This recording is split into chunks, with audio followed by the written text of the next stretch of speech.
Olá, Shalom, graça e paz, a paz do Senhor, amado pastor, amado tesoureiro.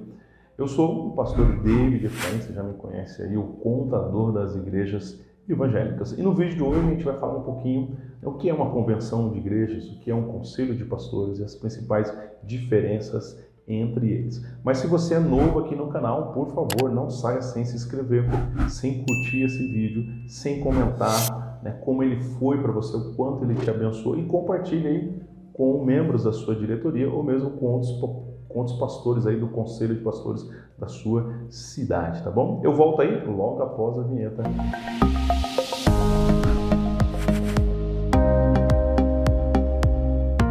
Voltei aí, para falar sobre o nosso tema de hoje. Explicar um pouquinho aí o que é um conselho de pastores, o que é uma convenção de igrejas e a diferença entre eles, tá bom? Aqui, na nossa base de clientes, nós temos centenas de entidades religiosas, centenas, literalmente centenas, bastante, em várias cidades, estados e até mesmo em outros países, tá joia? E a gente tem aqui, entidades semelhantes a essas duas que eu acabei de falar com vocês. Exemplo, eu lembro aqui de uma convenção, que é cliente nossa, que ela entrou recentemente, e ela é da cidade de Formosa, no Goiás, sendo que nós estamos em Brasília, Distrito Federal, e não conseguimos cuidar e dar todo o suporte para eles, tá bom? Então vamos lá, o que seria uma convenção de igrejas? O nome já diz, é uma entidade jurídica, com CNPJ e tudo, que ela reúne várias igrejas debaixo dela com um propósito ministerial, um propósito espiritual, um propósito social, tá certo?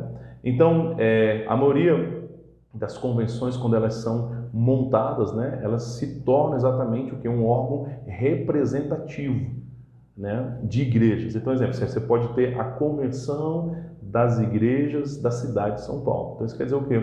É um órgão representativo que representa todas as igrejas de São Paulo, ok?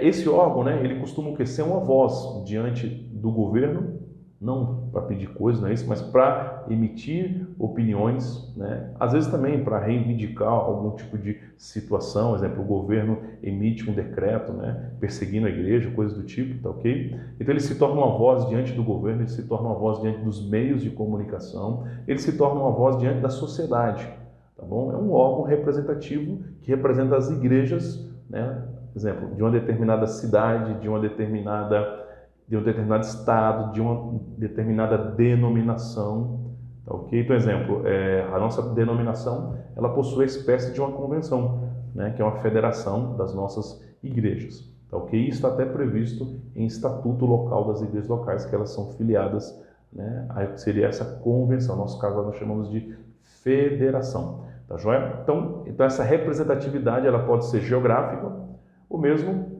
ela pode ser denominacional, e assim sucessivamente, tá ok? Vamos lá. E o que é um conselho de pastores?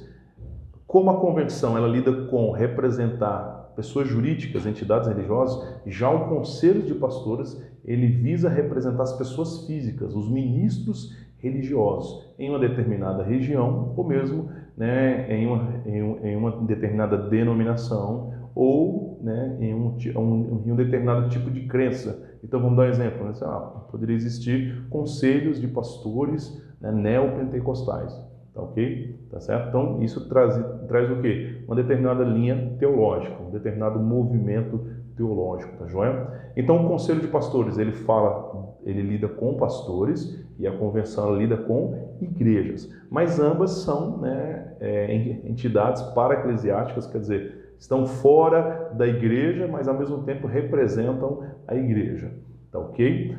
E elas são vozes representativas, diante da sociedade, diante do governo, diante da comunidade, diante do próprio corpo de Cristo, tá ok? Então, essas são as principais diferenças entre essas entidades, tá ok? E os objetivos delas existirem, Você fala assim, Pastor David, é obrigado um pastor estar filiado a um conselho? Não, não é obrigado. Por lei, não. Pastor, é obrigado uma igreja estar filiada a uma convenção? Também não. Às vezes o quê? Haverá a obrigação estatutária quando essa convenção, esse conselho se refere a uma representatividade ministerial, quer dizer, denominacional. Então, vou dar um exemplo. Na minha denominação, para você dizer que você faz parte a sua igreja faz parte daquela denominação, precisa estar vinculada, né, exatamente à federação, que seria a convenção de igrejas. E nós temos também previsto em estatuto, né, dar uma contribuição mensal como igreja àquela outra entidade, como se fosse a convenção, tá, ok? Para que ela possa usar aquele recurso para manter missionários, para manter a faculdade teológica e assim vai. Tá, ok? Tá bom? Então não é obrigatório nos casos geográficos, né? Existem alguns casos específicos, tá bom?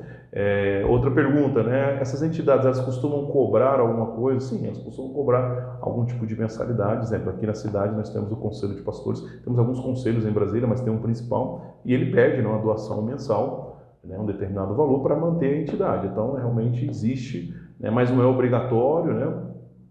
Mas se você está afiliado, você tem que estar contribuindo, mas não haverá, né, cobrança, por exemplo, negativações, PCs, serás e coisas do tipo, não haverá isso, tá ok? Então, eu espero aqui ter tirado as suas dúvidas. Se você tem em mente e Deus te chamou para abrir uma convenção de igrejas ou para abrir mesmo um conselho de pastores, nós somos especializados também, além de igrejas, em convenções e conselhos de pastores. Nós temos modelos aqui de estatuto, nós temos como te dar toda uma assessoria em cima desse ponto, tá ok? Então você vai entrar em contato conosco aqui nas descrições ou nos dados dessa rede social. Você vai encontrar um telefone nosso, um e-mail, um WhatsApp, e ali do outro lado nós teremos o quê? Pessoas capacitadas, contadores, né? Pessoas que são cristãs, evangélicas, né? Ali no comercial a gente tem até o sócio, o pastor Jackson, que também é contabilista, e vai te dar todo o suporte. Ele vai conseguir entender o que você tem em mente, o que Deus colocou em seu coração, para que possamos levar adiante esse teu sonho e esse teu chamado, tá joia? Então eu espero aí o teu contato, nós esperamos o teu contato